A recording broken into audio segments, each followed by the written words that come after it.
भारत में कोरोना की दूसरी लहर आ गई है, बहुत खतरनाक स्तर पर पहुंच गई है, लोग मर रहे हैं, दवाइयां और साधन पूरे नहीं मिल पा रहे हैं, ऑक्सीजन लगातार ब्लैक की जा रही है।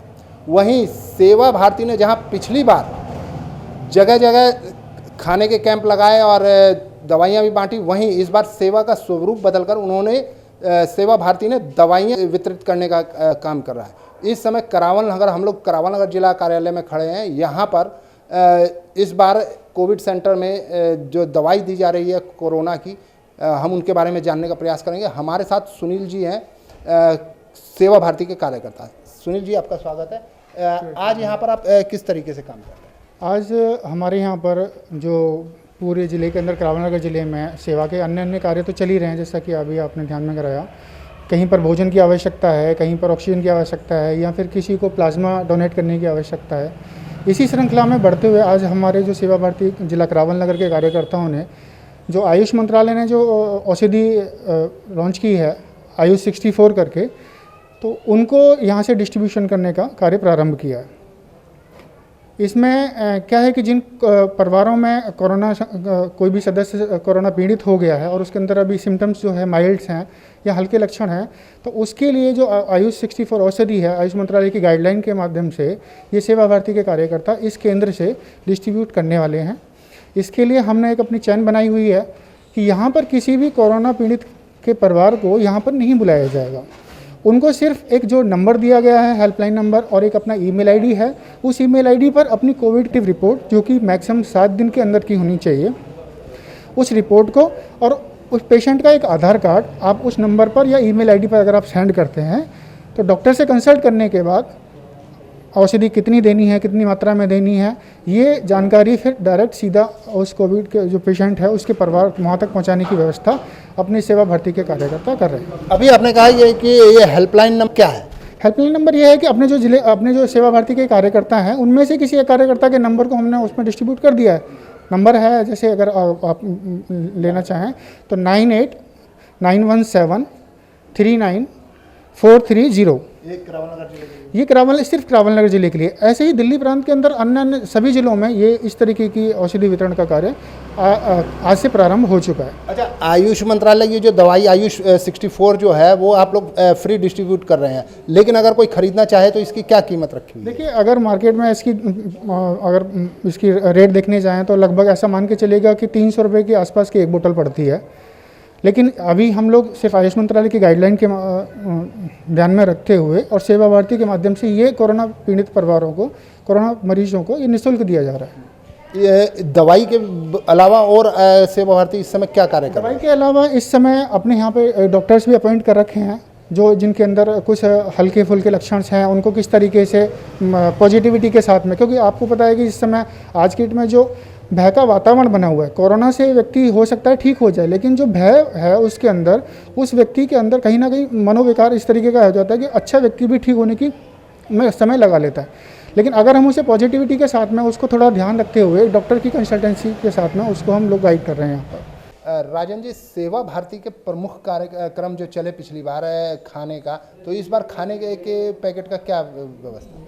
इस समय जो भाई साहब हमारे चल रहे हैं, जैसे कि पिछली बार चले थे तो काफ़ी मात्रा में, लेकिन इस बार इस परिस्थितियां बदली हुई हैं, उसको देखते हुए जहां बुजुर्ग ऐसे परिवार हमारे को दिखाई दे रहे हैं, 1 या 2 परिवार हैं कोविड पीड़ित हैं और वहां पर भोजन की कोई व्यवस्था नहीं है, तो वो हमने अपने ज़िले में चला रखा है। इस प्रकार से वहां तक भोजन पहुँचाने की व्यवस्था हम कर रहे हैं। तो वो ज़रूरतमंद तक कैसे पहुँच पाता है? हमने एक योजना बनाई है, टोली बना रखी है, उसके माध्यम से पता लगने पर उन लोगों तक पहुँचाते हैं। अच्छा, इस बीच में मतलब जैसे ये बड़े कई लोग घर से नहीं निकल पा रहे हैं, वैसे सेवा भारती के कार्यकर्ता काम कर रहे हैं, तो क्या कोविड से डर नहीं लग रहा है सेवा भारती के कार्यकर्ताओं को? नहीं, जिस प्रकार से गाइडलाइन आई हुई हैं, अपना मास्क, डबल मास्क पहन करके, और हमने तो क्षेत्र में इस प्रकार से भी करा कि जो ऐसी डेड बॉडी हमें मिली जो कोरोना से पीड़ित हो गए थे और बाद में वो ख़त्म हो गए, तो उनको भी अपने कार्यकर्ता पीपी किट पहन करके और उनका दाह संस्कार भी किया, उनके लिए शुल्क भी इकट्ठा करा हमने, और शमशान घाट तक पहुंचाने की भी व्यवस्था हम लोगों ने आपस में की। सेवा भारती के और क्या क्या प्रमुख कार्य चल रहे हैं इस समय? और जैसे काढ़ा वितरण है, तो हमने लगभग 5400 पैकेट अपने ज़िले में अब तक वितरित किए हैं।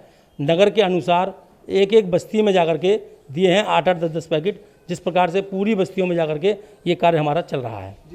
तो सेवा भारती के जो कार्यक्रम जो हैं जनता तक पहुंच रहे हैं, तो आपको जनता का क्या रिस्पांस मिल रहा है? जनता का रिस्पांस तो बहुत अच्छा मिल रहा है भाई साहब। जैसे जूस का भी हमने अभी वितरण किया है, तो जहाँ पे हमें पता लगता है हमारे कार्यकर्ता वहाँ पे जा कर के उनका सहयोग करते हैं, और इसमें समाज के लोग भी हमारा सहयोग कर रहे हैं। कुछ एनजीओ भी लगे हैं, अभी जैसे आपने बताया भोजन की, तो भोजन की व्यवस्था हमारे एनजीओ वाले कर रहे हैं। इसी प्रकार के सिलेंडर है, एक सिलेंडर की व्यवस्था भी हमारे ज़िले में 15 सिलेंडर हमारे पास हैं, और उसके माध्यम से लगभग 50 से 52 लोगों तक हमने समाज के पहुँचाए हैं।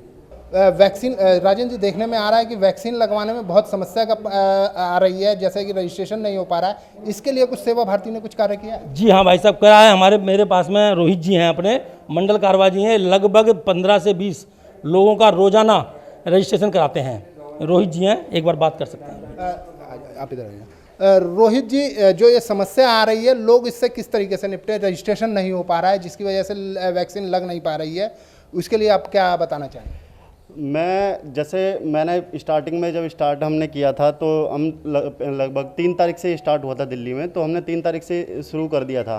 तो स्टार्टिंग में तो लोगों को पहले दिन तो परेशानी नहीं आई थी, पर उसके बाद जो देखने को मिला है ना कि हर रोज़ वो एक ही दिन का स्टार्ट करते हैं। जैसे अगर कल वैक्सीनेशन होना है तो उसका आज स्टार्ट होगा। तो लोगों को पता नहीं है कि उनको रजिस्ट्रेशन कैसे करना है, कहाँ करना है। लोग ऐप पर कर रहे हैं, तो ऐप में कुछ इशू आ रहे हैं जिसकी वजह से OTP नहीं आ पाता है। तो उनको मैं कहना चाहूँगा वो डायरेक्ट पोर्टल पर करें, गूगल पर डालें या फिर क्रोम पर डालें, उस पर करें। उससे OTP भी जल्दी आता है और रजिस्ट्रेशन करने में आसानी होगी। रजिस्ट्रेशन के बाद लोगों को शेड्यूल लेने में भी परेशानी आ रही थी, तो शेड्यूल लेने के लिए हमने क्या किया है, कोशिश करते हैं ज़्यादा से ज़्यादा लोगों को बता दें और वो खुद ले पाएँ। अगर वो फिर भी उनको समस्या आती है, अगर वो नहीं ले पाते हैं, तो हम उसके लिए क्या करते हैं, हम उनसे या अगर वो परमिट करते हैं, मतलब हमें परमिशन देते हैं कि भाई हम आपको OTP बता देंगे, तो हम उनसे OTP लेकर उनको शेड्यूल भी करा रहे हैं। शर्मा जी, आप यहाँ दवाई जो लेने के लिए आए, इस विषय में सेवा भारती के बारे में क्या कहना चाहेंगे? सेवा भारती के बारे में यही कहना चाहूँगा, हर एक ज़रूरतमंद परिवार के लिए दवाई भी, खाना भी, भोजन भी, पीछे भी लॉकडाउन के अंदर बहुत सारा सेवा इन्होंने की है। और जो हमारा ये जिला कार्यालय संघ पर जिला कार्य करावल नगर में हमारे सह जिला कारवा जी, राजन जी, सुनील जी, पहले भी बड़े दिन रात इन्होंने किया, सभी घर पे बैठे हुए थे। मैं बड़े दिल की गहराइयों से सेवा भारती और संघ परिवार के लिए बहुत बहुत धन्यवाद बोलूँगा। जो ज़रूरतमंद लोग हैं, जिनको ऐसी आवश्यकता है, जो घर में बैठ के कहीं जा नहीं सकते, दवाई ला नहीं सकते, उनके लिए जो आज निःशुल्क दवा का वितरण सेवा भारती के माध्यम से कर रहे हैं, उनके लिए बहुत ही बड़ी चीज़ है। जो कि आज के समय में जिनको कोविड पॉजिटिव होता है, उनके घर परिवार वाले भी हाथ नहीं लगाते, उनके घर पर नहीं जाते, लेकिन सेवा भारती के माध्यम से एक एक घर में दवा पहुंच रही है, भोजन की व्यवस्था भी पहुंच रही है, और कुछ ऐसी जो फ्रूटी हो गई या कुछ लिक्विड जो जिनके उनको सेवादायक रहेगी स्वास्थ्य के अंदर, ये सभी सेवा भारती कर रही है। हम सेवा भारती के माध्यम से ज़रूरतमंद लोगों के लिए निःशुल्क दवा का वितरण करते हैं और घर घर जाके उनकी सहायता करते हैं। हमारे ऐसे यहाँ पे 45 कार्यकर्ता करावल जिले में लगे हुए हैं, जो दिन रात सेवा भारती के माध्यम से घर घर जाके काढ़े का वितरण, मास्क का वितरण, सैनिटाइज़र, ये ज़रूरतमंद की चीज़ें जो निम्न परिवारों में होती हैं, उनको हम जाके व्यवस्था करते हैं।